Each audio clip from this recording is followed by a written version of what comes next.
Matt Meyer has been on the job for just under a month as Newcastle County Executive, and we welcome him to our show as our first person. Thanks so much for being here. Thank you. Has the title settled in and sort of the job duties that come with it? Well, you know, I was a middle school teacher, so I've been called a lot worse things. People are, yeah. I mean, we're settling in. We had a great transition, and we're getting right to work. You have a lot on your plate, managing the county budget being one of them, which is tied to the employment picture in the county. How would you characterize Newcastle County's, fiscal picture? Well, there's the county as a whole. The county government has some challenges.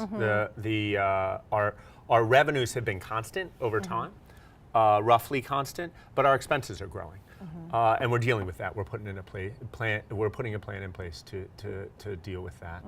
And there are also challenges with respect to the state budget. We're all citizens here and taxpayers to the state, and the state has some unique fiscal challenges this year. And we're working with the state to figure out how we address those. I want to touch on that in just a second, but you mentioned the expenses are growing. What are the leading expenses that are growing? Well, like any organization, healthcare costs are of considerable concern. Workers' compensation.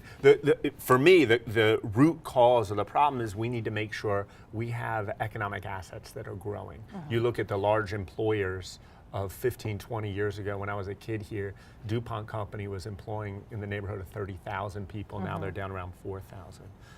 Making sure that we have a chemical industry that's thriving here, making sure we have a banking industry that's thriving, and making sure we have a community of startups where people from the region know that this is the place to start a business. That's really how we address the financial problems both at the state and local level for the long term. When Governor Markell put out his proposed budget, you released a statement, and you said we were looking forward to working with the state legislature and the Carney administration. How does that work in terms of working together? Your office calls his office, and you set up a meeting, or kind of walk me through that. Well, it's important to note that we're sort of making it up. We're creating it. In the past, the relationship between the different governments has not been as strong as I think it needs to be. So I'm taking a lot actually from my experience in Iraq, where I was a diplomat, and we were trained how to work effectively with other agencies, the US government. How do you work with soldiers who have completely different training from you? So one lesson from that is that we're gonna have different employees in county government at different levels, meeting with state government officials at different levels on a regular basis. So we understand each other's problems, we understand how we can help each other and collaborate to make a more efficient package for local taxpayers. Do you think in the past there just wasn't as many lines of communication open between county level and state level? Well, I think that often the leaders of the governments were well-meaning, well-intentioned, but I think there needs to be specific strategies for different governments to work together. Each government has its own goal and its own purpose, and at times they come in conflict. So at the top, we need to address those, and we will be addressing those. Do you think the county can expect any additional support from the state than maybe what was proposed in this the budget? Yeah, I don't know. We're not going to speculate. We're looking at our own internal budget and doing whatever we can to provide the most efficient package to the county taxpayer. As far as the Newcastle County Police Chief, Elmer Settings retired. We have Lieutenant Colonel Vaughn Bunn in the interim chief.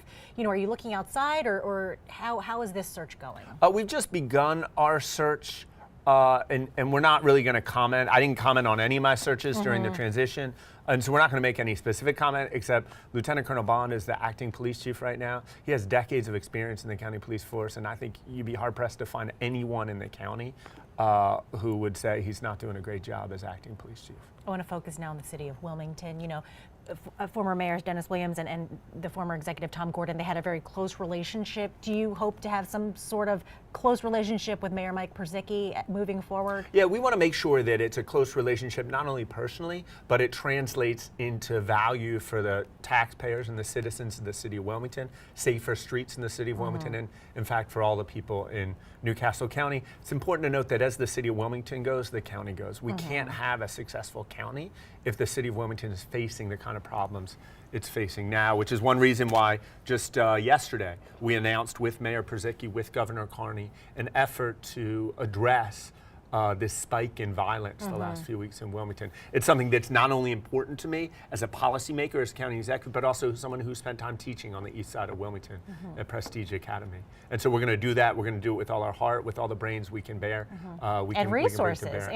It takes resources. Right. And there's still some question about how that's going to be paid for. We got to make sure that taxpayers in the county are getting a fair deal. But at the same time, it's important to note, if you read really closely that press release, what we said was, yes, we're going to go in and look hard at policing, making sure that in certain neighborhoods of Wilmington that have had unacceptable levels of violence, that's going to stop.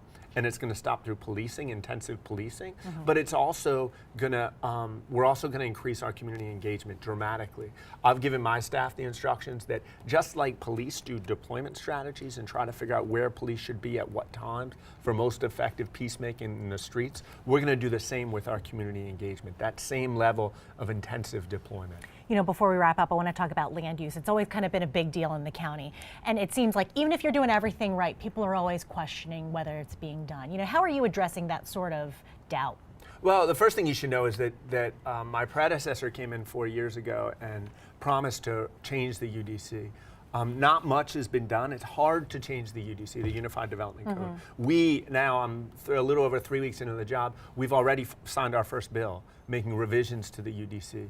It's important that the process be open and transparent. In land use, everybody knows there are going to be winners and losers. There are people who want a building built, you know, a grocery store to come into their neighborhood, and there are people that don't want that. The key is that we have a process that's open and transparent, that the process recognizes the value of neighborhoods, that recognizes the landowners, they want their property values to increase, and that we have an obligation to create jobs and retain open space. Do you think that transparency or lack of transparency was sort of the biggest issue you all were facing in the land use department? It's one of the issues. It's one of the issues.